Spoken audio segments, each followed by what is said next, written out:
All right, hello guys. This training video will start off teaching you how to install metal edging and some of the other options we'll go over as well. Stone edging and brick edging, paver edging, things like that. The first thing that you're gonna do, let's pretend the trailer here is the front of the customer's house, and the crew lead, or foreman, will go through, he'll have a site plan, and he's gonna use spray paint, and he's gonna spray paint exactly where we want the edging to go, all right? So we're just gonna go ahead and make one thing that is important as you're spray painting this out, which usually the foreman will take care of that for you, but the site plan will call out exactly where it goes, how far from the house, but it's important not to have really quick jogs in your edging. You want it to be nice and smooth and flow really well. There's two styles. Either one is nice and smooth and flows really well. The second option is if it's more of a modern style home, then you'll have 90-degree angles. Everything will be squared off and it'll be really sharp. And in that case, we'll run string lines to make sure the edging is perfectly straight. So the first thing we're gonna look at is we're gonna find the line for how the design calls for the edging. And it might be something kind of like that. It might curve around, it might bump out a little bit because we're gonna put a tree here or a boulder or both, something like that. But it'll be nice, smooth lines. It won't ever be really jagged.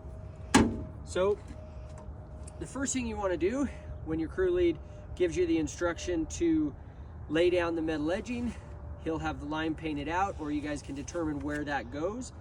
The second thing you're gonna do before you start is PPE. Your protective personal wear or equipment. So you're going to want to get gloves on. The metal edging is very sharp. I've cut myself clear down to the bone almost with this stuff before. It's really dangerous. Usually when those accidents occur is when you're carrying a whole bunch of it and it's really heavy. You've got like 10 sticks and you go to set it down and they slide. If your hand slides on that metal at all, it's going to cut you really bad. So you got to be real careful. Always use gloves whenever you're handling metal edging. Then we're going to set that out right by where it's going to go. Then we'll take the next stick and we'll set it out. The point is you want to have a process in place so that you can start at one end and you can just move along nice and smooth and easy, have all your materials laid out, have the things that you need and ready to go. One thing that you might need is a pickaxe, depending on how hard the ground is. So we'll have that ready. And then we've got two different hammer options. One is just a solid steel sledgehammer. 5-10 pound size is usually what we use, but they work really good for pounding in the stakes that hold the metal edging up. The next one would be like a dead blow. It's gonna be a rubber mallet, and those work really good as well. They kind of absorb some of the vibration, so it's easier on your body. I like those if they work. If the ground's really hard, sometimes you have to resort to that guy. The next thing is the metal edging pins. I'm gonna grab those out of the trailer. Why don't you hang out right here? I'll be right back.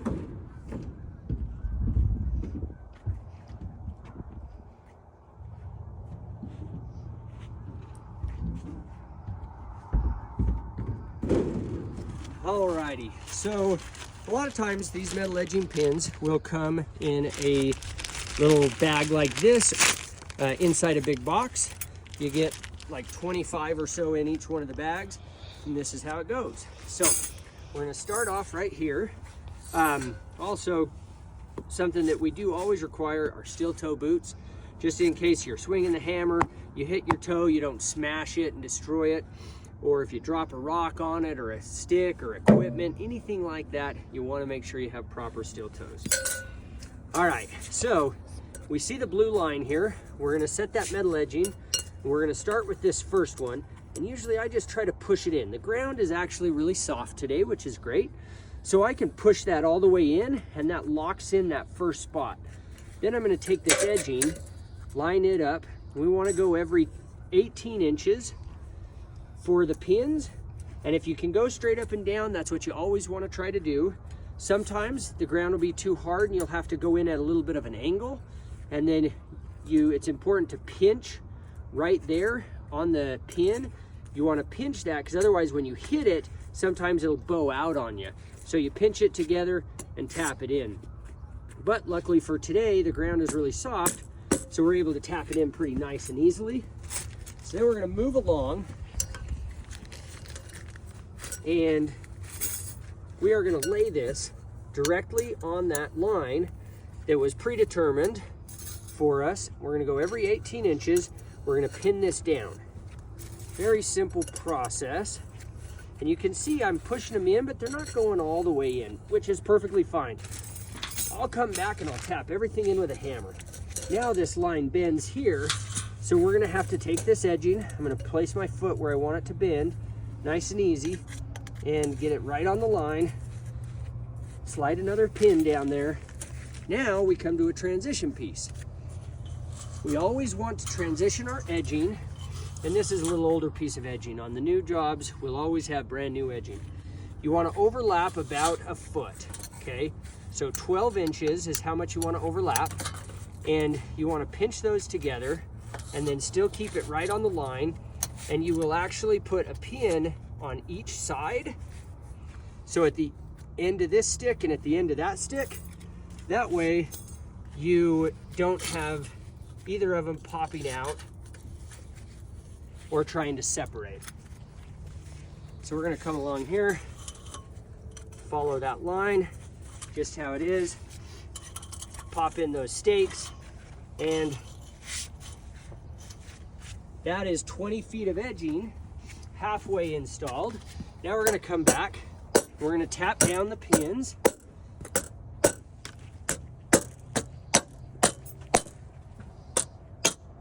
See how quick that goes.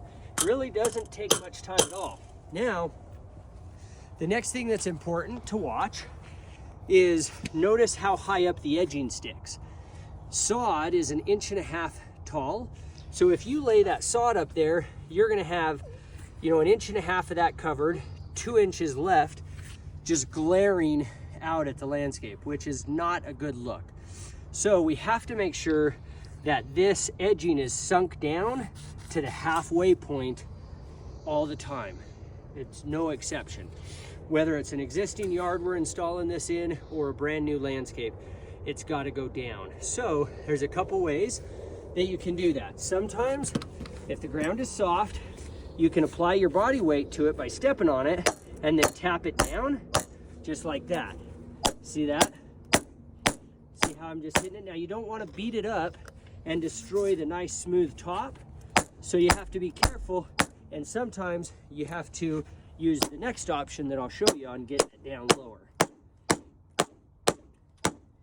But a lot of times the ground will be nice and soft and you'll be able to just go right along, applying your body weight and tapping it down in.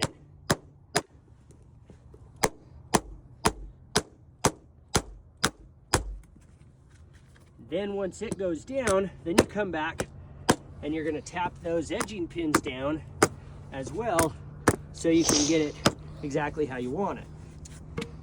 Now, we've sunk it down like that. I'm gonna grab a rake and show you the finished product.